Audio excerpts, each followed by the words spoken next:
e eu estou acompanhando a ASCO 2020, que este ano está acontecendo de modo virtual. Eu vou destacar os estudos na área de terapia-alvo em câncer de pulmão não pequenas células avançado.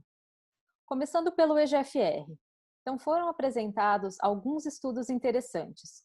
O primeiro deles é o NEJ026, um estudo japonês que apresentou uma atualização dos dados de sobrevida global da combinação de erlotinib com bevacizumab.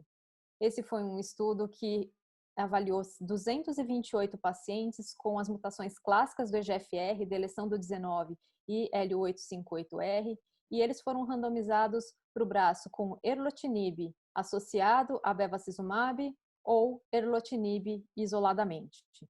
O endpoint primário do estudo nós já conhecíamos, que era sobrevida livre de progressão. Esse resultado já era conhecido de 17 meses versus 13 meses, com hazard ratio de 0,6, mas nessa atualização foram apresentados os dados de sobrevida global e não houve um benefício. 50 meses versus 46 meses, com hazard de 1.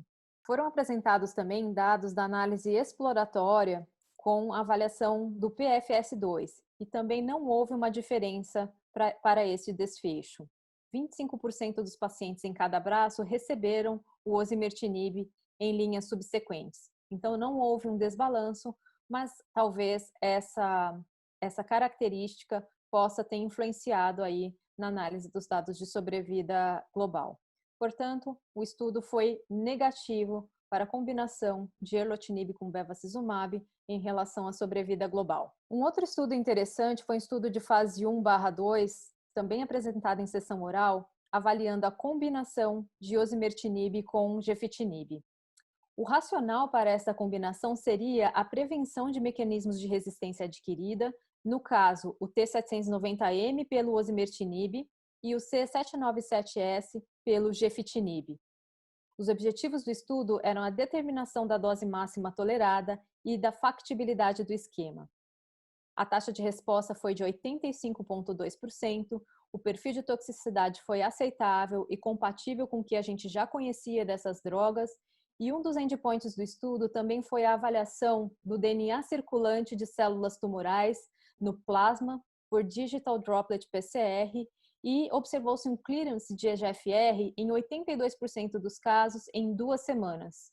A conclusão é que esse esquema é factível, com um rápido clearance de EGFR no plasma, quando a gente compara com a monoterapia em outros estudos, mas ainda estão pendentes os dados que avaliam mecanismos de resistência adquirida e também os dados de sobrevida global. Esse é um estudo de fase 1/2, mostrando aí talvez uma estratégia inovadora para ser avaliada num futuro próximo. O terceiro estudo de EGFR foi um estudo interessante, um estudo chinês, que avaliou doença oligometastática em EGFR positivos. Então, até 5 metástases foram permitidas e no máximo 2 metástases no mesmo órgão. Metástases em sistema nervoso central não foram permitidos e foram avaliados 136 pacientes. Então, foi um estudo randomizado de TKI com SBRT versus o TKI isoladamente. E aqui a análise multivariada mostrou que performance status, o tamanho do tumor T1, T2 era melhor do que T3 e T4, o número de metástases, ou seja, uma metástase versus mais do que 3 metástases, e o tipo de mutação do EGFR poderiam favorecer os desfechos. Observou-se um benefício de sobrevida livre de progressão e de sobrevida global, com hazard ratio da ordem de 0,6. Agora, o que foi estranho nesse estudo é que eles incluíram mutações no exon 20, que são mutações classicamente de resistência. E ainda, essa característica não estava balanceada nos grupos. 12% dos casos no grupo que recebeu apenas o TKI tinham essa mutação de resistência, versus 4% no grupo que recebeu a SBRT associado ao TKI. Então, esse estudo mostra aí uma perspectiva, mais um estudo que dá um sinal em relação ao papel do tratamento ablativo local em doença oligometastática. Chama atenção aqui também um perfil de toxicidade. É claro que é um número pequeno de pacientes, mas foram relatados 30% de pneumonite grau 3 do braço que fez SBRT com o TKI e 15% no grupo do TKI isoladamente. Então, são dados aí que a gente deve prestar um pouco mais atenção, mas certamente ele corrobora esse conceito da associação de terapia ablativa locorregional com tratamento sistêmico de doença oligometastática. Agora eu vou falar um pouquinho das atualizações dos outros alvos terapêuticos.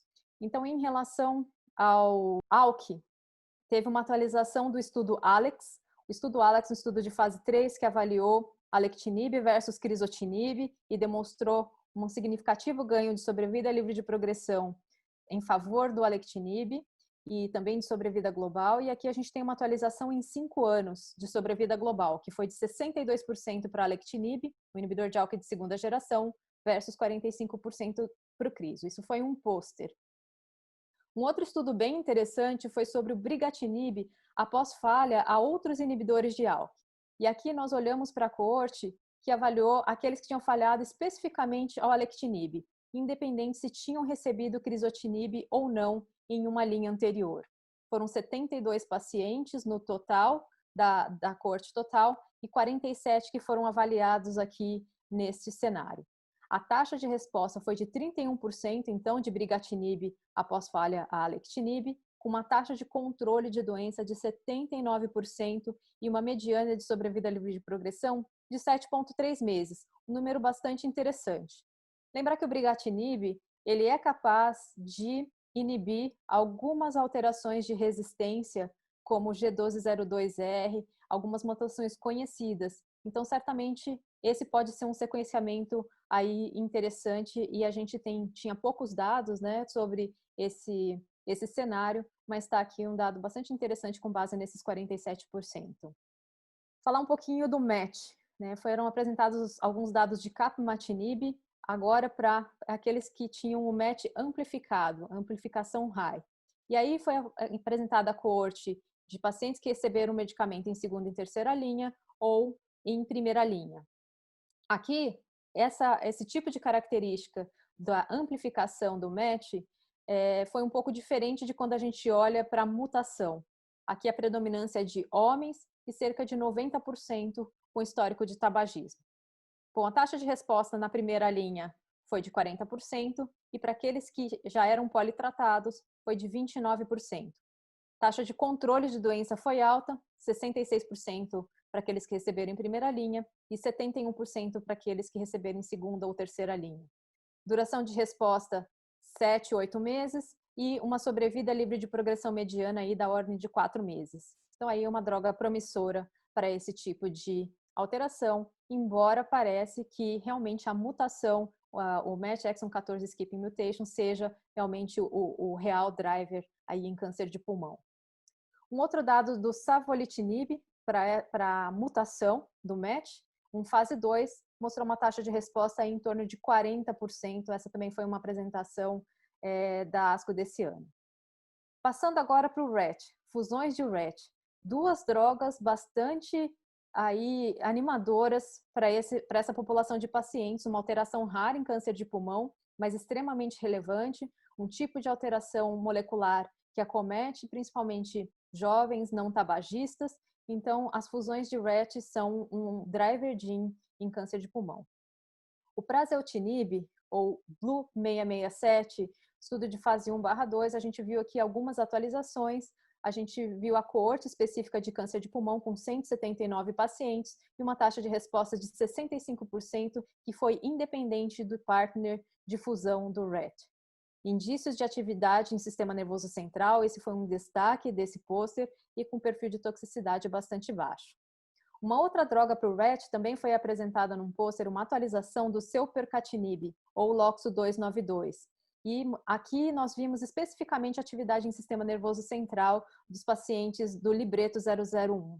Dos 253 pacientes, 22 tinham metástases mensuráveis em sistema nervoso central e a taxa de resposta intracraniana foi de 82%, com uma duração de resposta de 9 meses. Também um resultado bastante interessante aqui. Algumas atualizações para o NTRK, o larotrectinib, somente adultos aqui a gente avaliou nesse estudo e nessa coorte câncer de pulmão correspondia a 12% dos casos. A taxa de resposta para essa população aqui foi de 71%, a maioria eram pacientes politratados, duração de resposta de 35 meses, bastante significativo. E a sobrevida livre de progressão mediana de quase 26 meses. Então, aí, uma droga extremamente ativa para os pacientes com NTRK positivo. Uma outra droga que também é ativa para essa alteração, NTRK, é o entrectinib. Aqui foi um pôster que avaliou tumores sólidos NTRK, não era só câncer de pulmão. Dos 113 pacientes, 13 tinham câncer de pulmão. A taxa de resposta aqui foi de 63%, duração de resposta de quase 13 meses, e a taxa de resposta foi muito parecida no subgrupo com metástase cerebral versus sem metástase cerebral. A taxa de resposta intracraniana de 50% e uma sobrevida livre de progressão mediana de 11 meses. Também uma droga extremamente ativa. Eu acho que essas foram as novidades do compilado de terapia-alvo para câncer de pulmão na ASCO 2020. Aqui algumas atualizações apresentadas em câncer de pulmão de pequenas células. Interessante que 3 estudos corroboraram o uso da quimioterapia associada à imunoterapia para o tratamento da doença extensa. Então, o primeiro estudo que eu vou comentar é o estudo Caspian. O estudo Caspian é um estudo de fase 3 que avaliou a combinação de quimioterapia com platina e toposide com durvalumab em um dos braços. Esse resultado nós já conhecíamos, inclusive levou à aprovação desse esquema nos Estados Unidos. E um outro braço do mesmo esquema associado ao anti-CTLA-4 tremelimumab, ou seja, durva, treme e quimioterapia versus quimioterapia, e foi essa atualização que nós vimos aqui. 805 pacientes, e o braço que recebeu essa tripla combinação aí foi negativo, ou seja, durvalumab, tremelimumab e quimioterapia não tiveram desfechos melhores do que a quimioterapia isolada. Nós vimos também uma atualização do braço de durvalumab e quimioterapia em relação à quimioterapia isolada. A gente sabe que esse braço já era positivo, e aqui a atualização em 2 anos, nós vimos uma taxa de sobrevida global de 22% para a combinação de quimio-imuno versus 14%, e sobrevida livre de progressão em 2 anos, 11% versus 3%. A taxa de resposta se manteve, 68% versus 53%, e também a ocorrência de eventos adversos de graus 3 e 4, 70 versus 62%, imunorrelacionados foi de 36% no grupo que recebeu durva, treme, quimi, e de 20% para quem recebeu durvalumab e quimioterapia. Então aqui está uma atualização. Infelizmente, a adição do anti-CTLA-4 não trouxe benefício, mas a atualização mostra e corrobora o papel da quimio-imunoterapia com anti-PDL1 somente como padrão ouro no tratamento da doença extensa. Um outro estudo avaliou a combinação de quimioterapia com pembrolizumab versus quimioterapia isolada, 453 pacientes, e também resultados muito semelhantes. Ganho de sobrevida global e de sobrevida livre de progressão, apesar de que aqui bateu na trave a questão estatística, mas corrobora o mesmo conceito aí da eficácia e da atividade da quimioterapia associada à imunoterapia para câncer de pulmão de pequenas células. Esse estudo, inclusive, foi publicado no mesmo dia no JCO. Um fase 2 randomizado também apresentado de quimioterapia com o nivolumab para pequenas células doença extensa, também resultados muito semelhantes, um N de 142, e que corrobora aí esse conceito. Um último estudo nessa área de câncer de pulmão de pequenas células diz respeito ao esquema de radioterapia para doença limitada. Então, nós já tínhamos 2 estudos anteriores mostrando aí, avaliando o papel da radioterapia hiperfracionada 2 vezes por dia, e aqui um fase 2 randomizado avaliou platina e toposide num braço por 4 ciclos, e no outro a mesma quimioterapia associado à radioterapia com uma dose maior. Então, no braço controle foi a dose convencional de 45 Gray 2 vezes por dia, e no braço experimental essa dose chegou a 60 Gray, no esquema também 2 vezes por dia. A PCI foi oferecida, os eventos adversos de graus 3 e 4 foi muito semelhante aí nos 2 estudos, e esofagite e pneumonite de graus 3 e 4 também foi muito parecido. Toxicidades hematológicas, idem. Em relação ao endpoint primário do estudo, que era sobrevida em 2 anos, nós tivemos um ganho favorecendo a maior dose de radioterapia quando combinada com a quimioterapia para doença limitada. Ou seja, 76% dos pacientes estavam vivos em 2 anos, para quem recebeu 60 Gray, versus apenas 46% do braço que recebeu os 45 Gray. Mediana de sobrevida global, 42. Tem vários detalhes desses estudos aí que podem ser discutidos, mas está aí um fase 2 randomizado, que mostra que talvez realmente doses maiores de radioterapia possam ser benéficas para os pacientes com doença limitada.